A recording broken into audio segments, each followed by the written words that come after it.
anyways, partly what you seem to be doing when you're thinking about something is to shift your frames of reference up and down your value hierarchy to constrain the occurrence and to determine the degree to which it's positive and the degree to which it's negative. It's also complicated too, because whether something is positive or negative depends on the frame of reference that you bring to bear on it, right? And so that's why I was saying earlier about the relationship. If you're ambivalent about the relationship and something negative happens, you know, something disruptive, it's certainly possible to adopt a frame of reference almost immediately that makes that into something positive. You say, well, I was done with this anyways. I'm glad you said that because it gives me the excuse I needed to terminate this.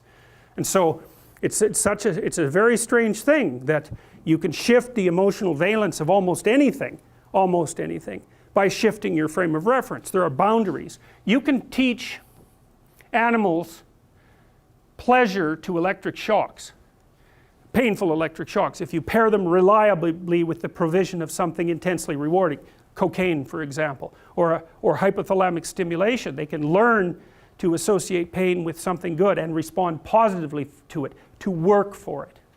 So when you see this in you even a little bit, some of you have no doubt learned to eat foods that aren't really edible, like olives are a good example of that, or coffee. They're bitter. And generally speaking, bitter, poisonous things tend to be bitter. And people don't really like bitter things. But if you train yourself, you can get to the point where I taught my daughter how to eat olives when she was very young, and like I bet her, I think she was only 3, I bet her that she couldn't eat 20 olives over the next week or something. And she'd always respond to a challenge. And so, you know, the first 3 olives, it was not a fun experience for her because her face, kids have a lot of taste buds, her face would get all crinkled up and she just wasn't enjoying it now. But I paid for that desperately later in my life because I used to go to this specialty shop and buy these particularly good spicy olives, you know, by the quart, and if they were in the fridge she'd come home and just devour the entire quart like a mad bulimic. I mean, on olives for God's sake, and so then I never got any of them, so it served me right, exactly. But the point is you can rewire yourself quite completely by placing negative things in a positive context, and the degree to which you can do that is quite remarkable. You know, you can't, there seems to be limits beyond which your ability to turn pain into pleasure, for example, is compromised. I don't think anybody's ever going to learn how to associate being seriously burnt by something hot with something pleasurable, right?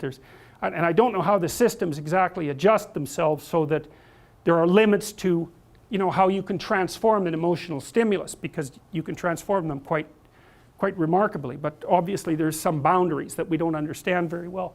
So, all right, so roughly speaking, we could say that the degree to which something is experienced as utter chaos is proportionate to the level of the value hierarchy that anomalous event is construed or experienced to disrupt.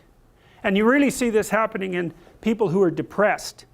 Because you might think, here's another way of thinking about it. You might think, well, am I a good cook? You're asking yourself. You fail at cooking something, so you think, well, am I capable of completing a meal? And you might say, well, if all you've done is set the table badly, probably the right thing to do is to learn how to set the table and not to question your ability to complete a meal.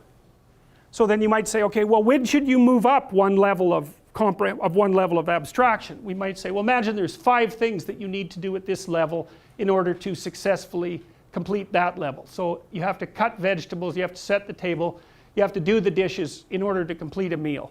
And so you break 6 dishes, you burn the soup, and I don't know, but you set the table properly. You got 2 out of 3 wrong. Well, maybe at that point it's time to start wondering if you're actually capable of completing a meal. But you don't want to jump from a single mistake at the higher level at the higher resolution level. You don't want to jump from a single mistake at that level to the next level. And the reason for that is that you'll get a cascade. Oh, I set the table badly. Error.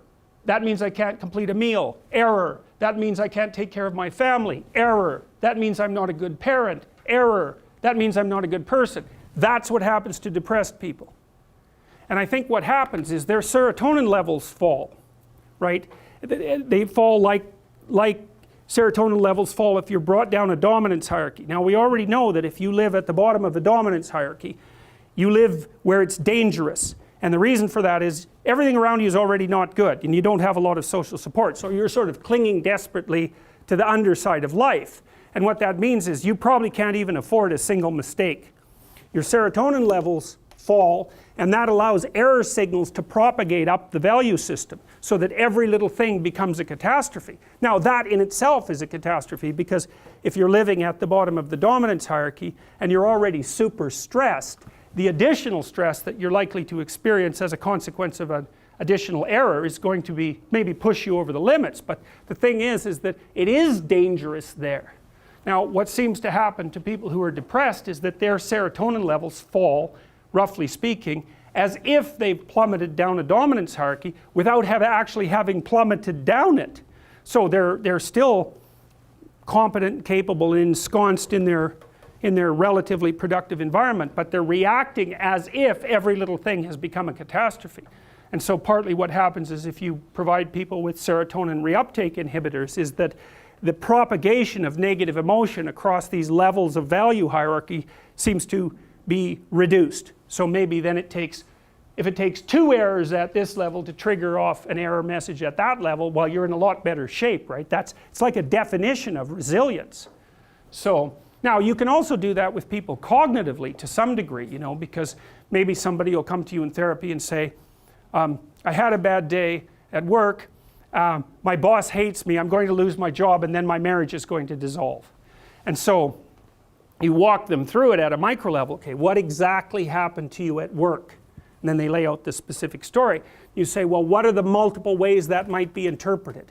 And is there some possibility that it's not the catastrophe that you're envisioning, right? You get them to contextualize it and help them build up micro defenses. That might be one way of thinking about it. A lot of people who are prone to depression are not good at defending themselves, right? They don't have at hand the mechanisms to forgive themselves or even really to understand their own failure. Or even more importantly sometimes, they radically overestimate their own incompetence and radically overestimate the competence of everyone else.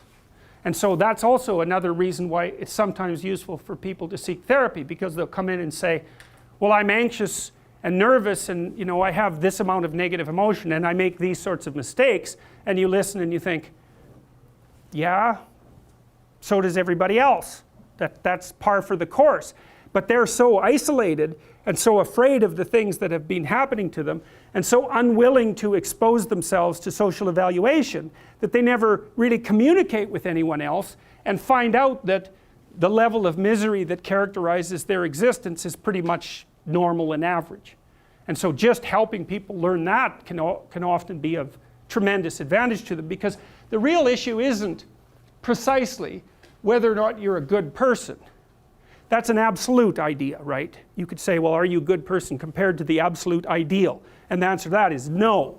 But it's also not exactly, it's not a useful comparison across most situations. What you really want to know is, well, how do you stack up against other people? You know, if you're at your job, the issue isn't whether or not you're competent. The issue is whether you're competent compared to the other people around you who are supposed to be doing the same thing. Because in an absolute sense, you're completely incompetent. But in a relative sense, you might be at the top of the pack or even in the middle, and that's generally okay. So, and if you don't know what the relative status is, that's not good at all.